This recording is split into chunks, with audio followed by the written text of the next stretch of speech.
Outside Providence Hospital, Anchorage, Alaska, the Shi'ar Agent Devar, also known as Erik the Red, orders his followers, the Crystal Claws, to rend them limb from limb. Them, referring to the police officers outside the hospital. By the light of Omicron, the Crystal Claws chant as they attack and jump through the glass window into the hospital. Surrender the human progenitors. They demand. One doctor protests and is brutally torn apart. Erik follows inside, disgusted at the humans. How can such a weak species be so important to the galactic firmament? He turns to the elderly couple, huddling in the corner, Philip and Deborah Summers. He announces, "Progenitors of She are pain. The time has come to make amends." Westchester near the X-Mansion. My dad and uncle are currently facing the same foes. Having intended some practice outside the mansion, they were instead also attacked by Crystal Claws, whom Cyclops correctly identifies as Shi'ar. As he fires a blast, Havok wonders why they attacked them in broad daylight. Would it have mattered if they did it at night? Cyclops retorts. Havok counts 14 attackers left and suggests a full sweep. The brothers fire a blast together and take them out. What now? Alex asks. Cyclops suggests a talk with the man whose girlfriend is the empress of a star-spanning empire. And so soon inside Xavier's school, they talked with Professor X. He tells him he has reached out to Lalandra through subspace transmission, but it may be hours before they hear back from there. Alex jokes, since they can't turn the Shi'ar over to the police. He guesses he should run over to the pet store for some birdseed. Cyclops observed the prisoners keep on chanting, "By the light of Omicron." Invoking a crystal able to destroy all reality seems problematic. Professor X finds he cannot break through their prisoners' mental shields. Their minds have been programmed to repeat the chant, so they will not reveal any useful information. That moment, Cyclops gets a phone call from the Anchorage police. 2 hours later, Havok and Cyclops, dressed in civvies, are in Anchorage. The police are somewhat suspicious that Deborah and Philip Summers' grandsons came in a Lockheed SR-71. They are lucky they didn't have time to round up their friends, Alex informs the cops. Cyclops adds diplomatically that an interest in aviation runs in their family and asks a sheriff to explain. He explains a big guy dressed in red with horns and his avian companions attacked them. They took to Summers but left a message the police can't read. Cyclops announces the writing is Shi'ar. It says, "His time has come. The Empire needs his burning blood to free the light of Omicron. To save the galaxy, to spare the lives of the Summers' progenitors, you must deliver to us the Forsaken One."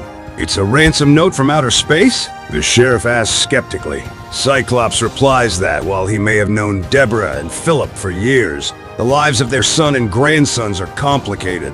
To save their lives, we have to find out who the Forsaken One is. Elsewhere, Adam X remembers even though he should have been too young.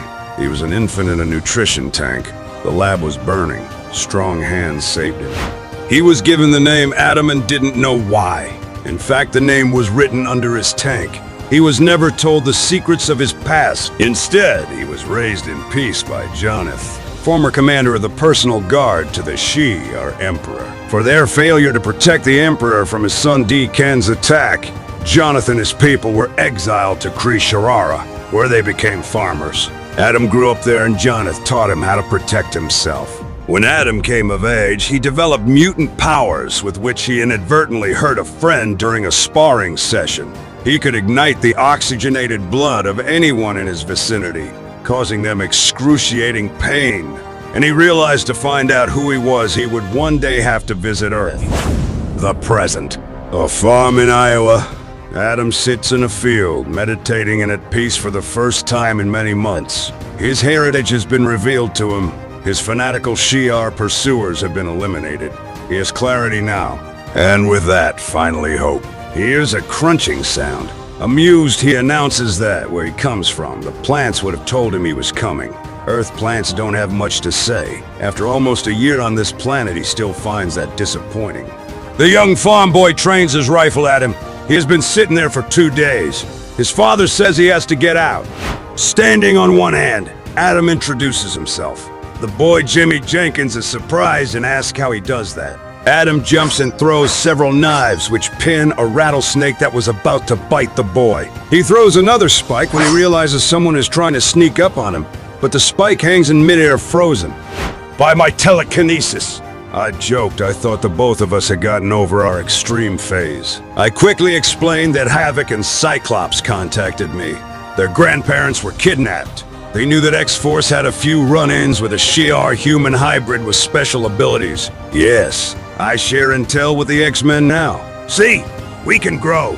I show Adam a hologram of Erik the Red, or Davin Shikari as Adam X correctly identifies him, a devotee of former Shi'ar Emperor D-Ken. Adam adds that his religious cult is called the Crystal Claws. They believe that the Imperium should be bathed in the light of the Mkron crystal, because that will empower the Shi'ar to rule the galaxy. He thought he had destroyed their hidden base in Argentina weeks ago. His eyes flare with energy. He thought they were finally all dead. He thought he was done with this. I understand. I know how heavily the past can weigh on someone, but I'm time-traveling living proof that you can't run fast enough or far enough to escape who you are. The Summers brothers want to meet him. They need his help. I vouch for them. They'll be at the Hotel Fort Des Moines. I asked Adam to talk to them, not fight. I'd go with them, but my team is currently MIA. Domino and I have to find them. I wished him luck, then teleported away.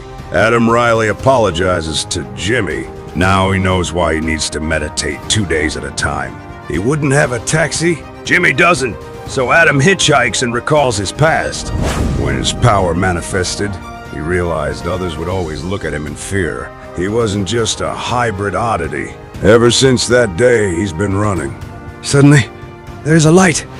Followed by an attack of the two Starjammers, Raza Longknife and Hepzibah. Adam dodges their attacks and realizes that means they were hired by the Imperium. Lilandra knows about his existence. The two try to assault him from two sides. Calling him Forsaken One, Raza shouts that he can choose whether they take him in dead or alive. He shouts his name is Adam, and his only choice is whether he leaves them dead or alive. He manages to skillfully dodge their attacks and draws Hepzibah's blood, allowing him to ignite it. Before that can happen, though, the two Starjammers are taken out by an optic blast and a cosmic energy blast, respectively, courtesy of the Summers brothers. They found him, as I was the one who put a tracker on Adam. Havok mentions that they heard the Starjammers were after him. Adam bristles that he didn't need any help, then demands who warned them. Erik the Red, Havok admits. Adam replies that Erik needs him to fulfill his mad dream of making him the Emperor of the Shi'ar. Can they see why he wants no part of this? Cyclops replies that that is not an option for his grandparents, and asks him to come with them to their Black Bird. Adam recalls he saved Philip Summers' life once and the old man gave him hope, so he says this with great regret. But their lives are inconsequential to the billions that would die in the Civil War that the discovery of his existence would ignite. They hear him, but the X-Men deal with one problem at a time. Alex replies, grandparents come first. Innocent kids and puppies too. Raza and Hepzibah take the chance and train their weapons on them. Bounty first, Corsair's parents next. Cyclops implores them to just talk this out with Adam. That moment they notice that he has run away. Adam gained a burst of speed by igniting his own blood, but he didn't expect the Summers brothers in front of him, teleported there by the Starjammer. He decides he has to end this now.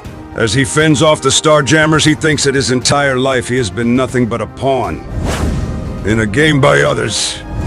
When does he finally take control of the board? He decides right now. Having drawn the blood of Raza, Hepzibah, Cyclops, and Havok, he ignites the blood of the two Starjammers.